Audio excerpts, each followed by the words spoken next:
बच्चों, आज के वीडियो क्लास में आपका स्वागत।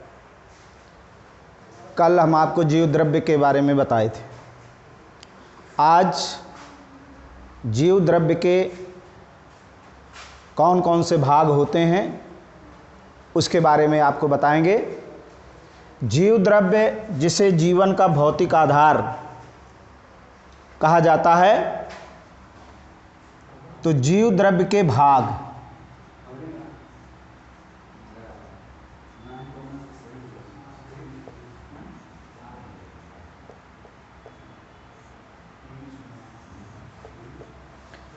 बच्चों, जीव द्रव्य के 3 भाग हैं।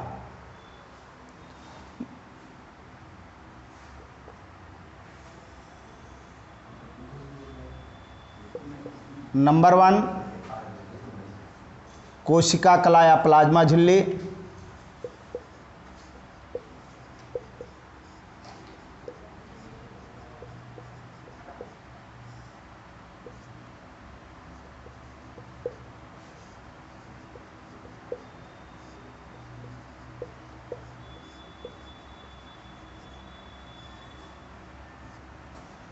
दूसरा कोशिका द्रव्य।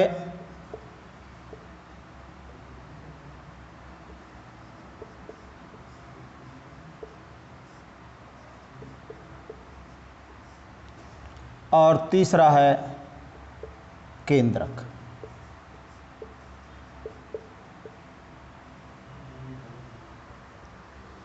ये जीव द्रव्य के 3 भाग हुए। इसमें पहला भाग जो है कोशिका कला या प्लाज्मा झिल्ली, इसके बारे में हम आपको समझा रहे हैं कि कोशिका कला है क्या, इसके क्या कार्य हैं।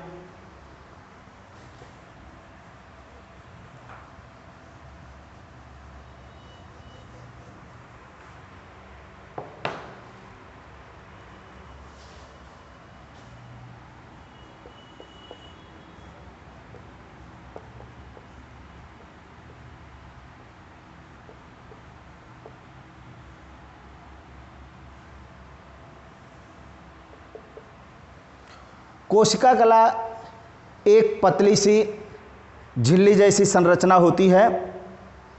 ये चित्र के माध्यम से बच्चों आप देखें कि ये 75 एंगस्ट्रॉम मोटी होती है।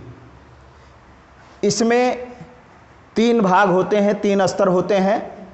मध्य का स्तर जो है वो 45 एंगस्ट्रॉम मोटा लिपिड का बना होता है तथा उसके दोनों किनारे 15 एंगस्ट्रॉम मोटे प्रोटीन के स्तर होते हैं।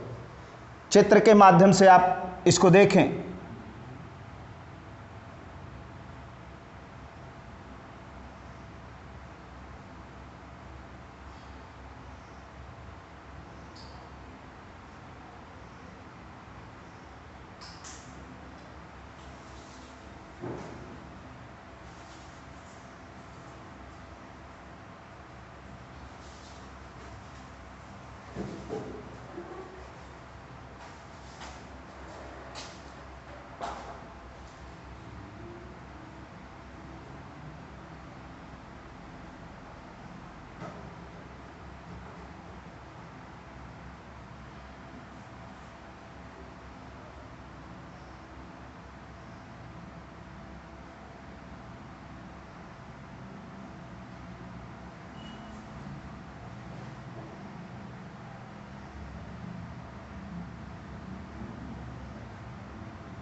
बच्चों, ये मध्य स्तर जो है ये आपका जो है 2 ये लिपिड के हैं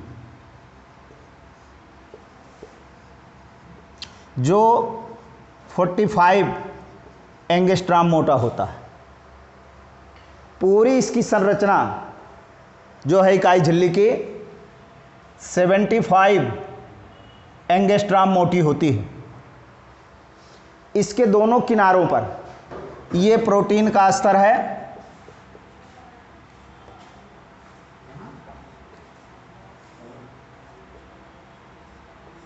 जो 50 एंगस्ट्रॉम मोटा होता है।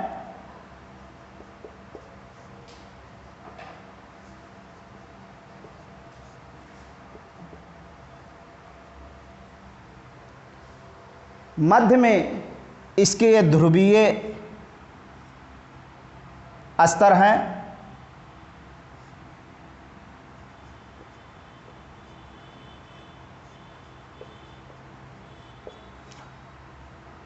ये भी आपका ध्रुवीय स्तर,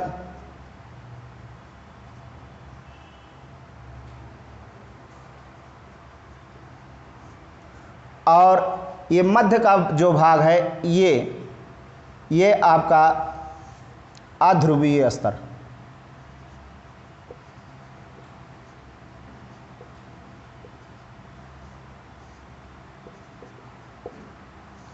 इस प्रकार से बच्चों ये प्लाज्मा झिल्ली की संरचना होती है।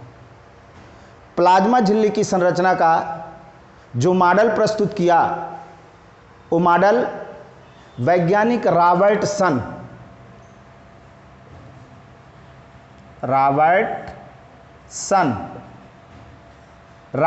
ने प्लाज्मा झिल्ली का इकाई मॉडल प्रस्तुत किया। एक नंबर में पूछा भी जाता है कि इकाई झिल्ली का मॉडल किसने प्रस्तुत किया, तो आप उसका उत्तर देंगे रॉबर्टसन। इस प्रकार से ये आपकी कोशिका कला जो है 75 एंगस्ट्रॉम मोटी त्रिस्तरीय बनी होती है, जिसमें 2 स्तर आपके हो गए प्रोटीन के दोनों किनारों पर 15 एंगस्ट्रॉम मोटे, और मध्य का जो है आपका 45 एंगस्ट्रॉम मोटा जो है ये लिपिड का स्तर होता है। अब बात आती है कि ये झिल्ली कोशिका में करती क्या है। हमने आपको बताया था कि जो कार्य फैक्ट्रियों में, कल आपको कोशिका के बारे में बताए थे, तो ये बताए थे कि हमारी कोशिका जो है वो एक फैक्ट्री की भांति व्यवहार करती है। तो जैसे उसमें बाउंड्री वाल बनाया जाता था, बाउंड्री वाल बना करके गेट लगाया जाता था, एक सिक्योरिटी होता था, उसी प्रकार से इस कोशिका कला में जो हमारी कोशिका है, कोशिका के अंदर एक पतली सी ऐसे ये झिल्ली होती है जिसको हम प्लाज्मा झिल्ली कहते हैं, इसी को कोशिका कला कहते हैं। तो जो पदार्थों का आवागमन कोशिका के अंदर होता रहता है वो इसी इकाई झिल्ली से ही होकर के होता है। अर्थात जो वांछित पदार्थ हैं वो कोशिका में जा सकते हैं, कोशिका से बाहर आ सकते हैं, जिनको इकाई झिल्ली अलाउ करती है। इसके अतिरिक्त अन्य कोई भी पदार्थ ना तो कोशिका के अंदर जा सकता है ना कोशिका से बाहर आ सकता है। इस प्रकार से ये हमारी इकाई झिल्ली जो है एज ए सिक्योरिटी का कार्य करती है। जैसे फैक्ट्रियों में होता है, सिक्योरिटी गार्ड लगे होते हैं, वो वांछित लोगों को ही, जिनको फैक्ट्री में जाने के लिए अलाउ है, उन्हीं को जाने देते हैं, समस्त लोगों को फैक्ट्री के अंदर जाने नहीं देते हैं। उसी प्रकार से ये हमारी इकाई झिल्ली भी कोशिका के अंदर वांछित चुने हुए पदार्थों को कोशिका के अंदर जाने देती है, अन्य को नहीं। अब इसमें झिल्ली जो है 3 प्रकार की होती है, पारगम्य, अर्धपारगम्य, अपारगम्य। पारगम्य का मतलब होता है कि इस झिल्ली के इस ओर जो उपस्थित पदार्थ हैं वो बिना किसी रोक टोक के एक ओर से दूसरी ओर आ जा सकते हैं, ये पारगम्य है। अर्धपारगम्य में जैसे आपकी ये कोशिका कला प्लाज्मा मेम्ब्रेन है, ये अर्धपारगम्य है। ये सभी पदार्थों को अपने एक ओर से दूसरी ओर जाने नहीं देती, केवल चुने हुए पदार्थों को एक ओर से दूसरी ओर जाने देती है। इसलिए ये अर्धपारगम्य है। तो आपकी इकाई झिल्ली अर्धपारगम्य होती है।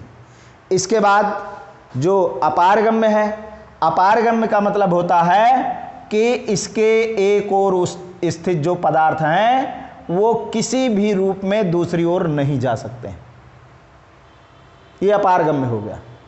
तो 3 प्रकार के ये आपकी झिल्लियां हैं जिसमें आपकी कोशिका कला जो है ये अर्धपारगम्य झिल्ली का कार्य करती है। अन्य कोशिकांग भी कोशिका में जो उपस्थित हैं, जैसे माइटोकॉन्ड्रिया है, एंडोप्लाज्मिक रेटिकुलम है, प्लास्टिड है जिसको आप लवक कहते हैं, इन सब में भी केंद्रक है, इन सब में भी इकाई झिल्ली पाई जाती है।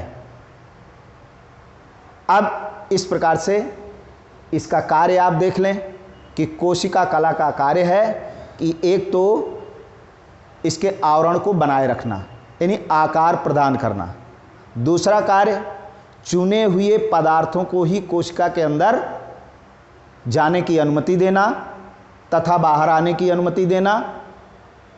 इस प्रकार से पदार्थों के आवागमन पर नियंत्रण एवं नियमन करना इस इकाई झिल्ली का कार्य है।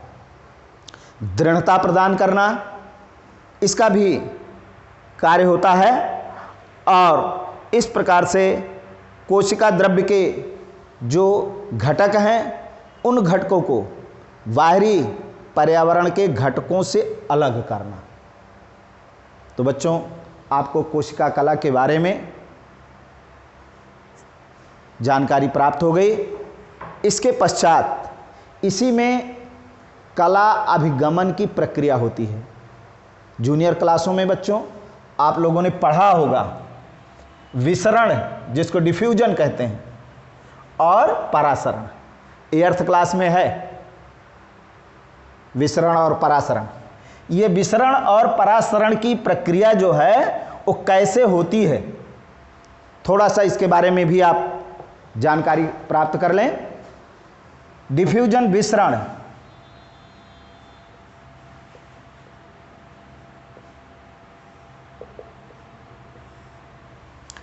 विसरण की परिभाषा में बच्चों अधिक सांद्रता से कम सांद्रता की ओर पदार्थ के अणुओं के गमन को विसरण कहते हैं। अब आप कहेंगे कि पादप कोशिका में विसरण का क्या कार्य है? पादप कोशिका में विसरण का कार्य है कि जो पौधों की जड़ों द्वारा मूल रोमों से जल एवं खनिज लवण का अवशोषण होता है उसमें यह क्रिया कार्य करती है कि अधिक सांद्रता से कम सांद्रता की ओर पदार्थ के अणुगमन कर जाते हैं।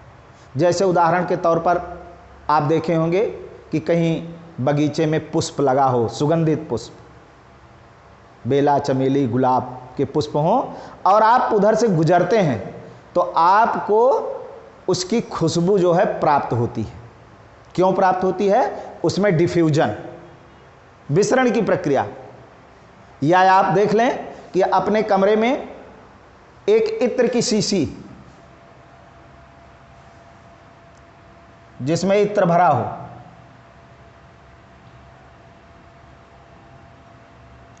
इत्र की शीशी लेकर के उसका ढक्कन खोलिए और खोल करके उसको रख दीजिए।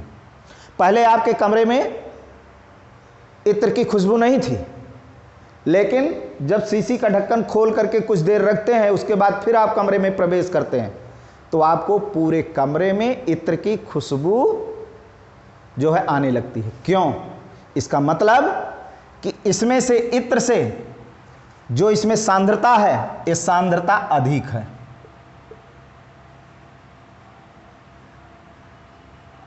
बाहर जो आपका वायुमंडलीय भाग कमरे का है इसमें सांद्रता कम है, इसलिए इत्र के अणु निकल निकल करके पूरे कमरे में क्या होते हैं? फैल जाते हैं। और फैल जाते हैं तो आपका इत्र जो है ये कम भी हो जाता है। भाई जब इसके पार्टिकल्स निकल जाएंगे, अणु निकल जाएंगे तो इत्र की मात्रा घट करके चली जाएगी। यह है डिफ्यूजन बच्चों। इस प्रकार से जो है ये कला अभिगमन की प्रक्रिया में ये विसरण आपका कार्य करता है। तो पादपों में जो मूल रोम होते हैं उन मूल रोमों द्वारा जल एवं खनिज लवण का जो एब्जॉर्प्शन होता है, अवशोषण होता है, इसमें ये डिफ्यूजन की प्रक्रिया कार्य करती है। आइए बच्चों, इसमें आपको दूसरी क्रिया बताएं, परासरण, ऑस्मोसिस। परासरण थोड़ा शार्ट में समझ लो बच्चों। ऑस्मोसिस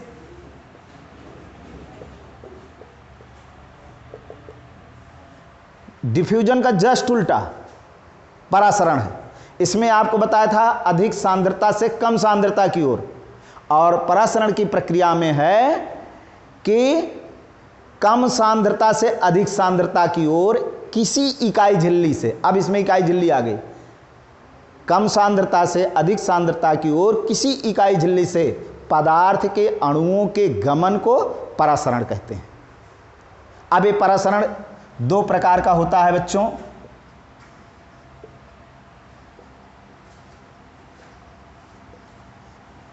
बहिःपरासरण और अंतःपरासरण। बच्चों इसको आप लोगों ने 8th में पढ़ा होगा।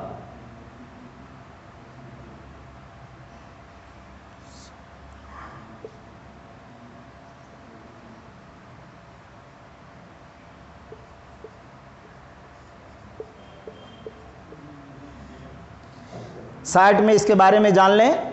बहिःपरासरण क्या है कि जब किसी इकाई झिल्ली से कम सांद्रता से पदार्थ जो है वो अधिक सांद्रता की ओर गमन करते हैं, तो जब अंदर से बाहर की ओर गमन करते हैं, ये आपका बहिःपरासरण है। जब किसी इकाई झिल्ली से पदार्थ बाहर से अंदर की ओर गमन करते हैं तो इसको अंतःपरासरण कहते हैं। बच्चों इसके उदाहरण में बहुत छोटा सा उदाहरण है एक, कि बहिःपरासरण की प्रक्रिया में अंगूर के दाने ले लीजिए और एक कटोरी में आप चीनी का गाढ़ा घोल बना लीजिए। गाढ़ा घोल बना करके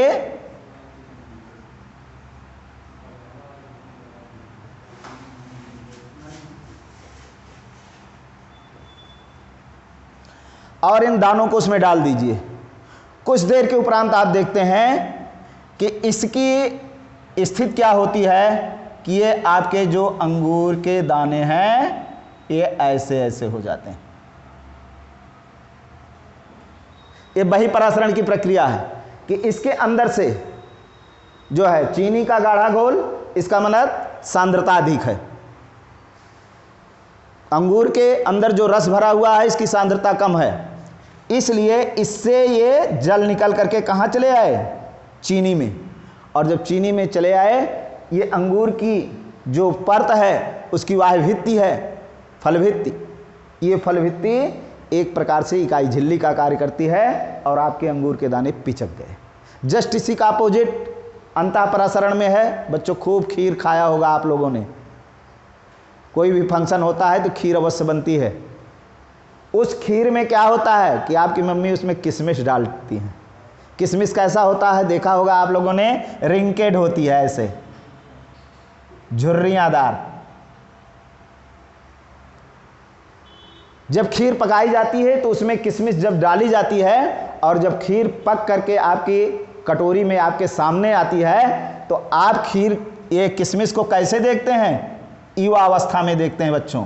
कभी क्या सोचा कि आपकी ये किशमिश युवा अवस्था में कैसे आ गई? मम्मी ने तो डाला था झुर्रीदार, आ गई युवा अवस्था में। ये अंतःपरासरण की क्रिया है कि उसमें जो है जिसमें ये किशमिश डाली गई उससे जल के अणु, इसमें सांद्रता अधिक है, कम सांद्रता से अधिक सांद्रता की ओर इसमें जल के अणु जो है इंटर कर जाते हैं बच्चों। और इंटर करने के पश्चात आपकी खीर जो है ये उसमें किशमिश आपकी खीर में ये फूली हुई अवस्था में आपको प्राप्त होती है। और इस प्रकार से अंतःपरासरण की क्रिया है। यही परासरण की क्रिया पौधों में भी होती है। जल को अभिगमन करने के लिए, खनिज लवणों के एक कोशिका से दूसरी कोशिका में ट्रांसफ़र करने के लिए, भोज्य पदार्थों और जल को जो पौधे जल को वाष्पित करते हैं, उस प्रक्रिया में भी इस प्रकार से ये अंतःपरासरण बहिःपरासरण यानी ऑस्मोसिस की प्रक्रिया जो है पौधों में अभिगमन की क्रिया को सरल बनाती है। तो आज के इस क्लास में बच्चों इतना तक आपको बता रहे हैं। कल फिर आपको दूसरे टॉपिक पर लेकर के उपस्थित होंगे।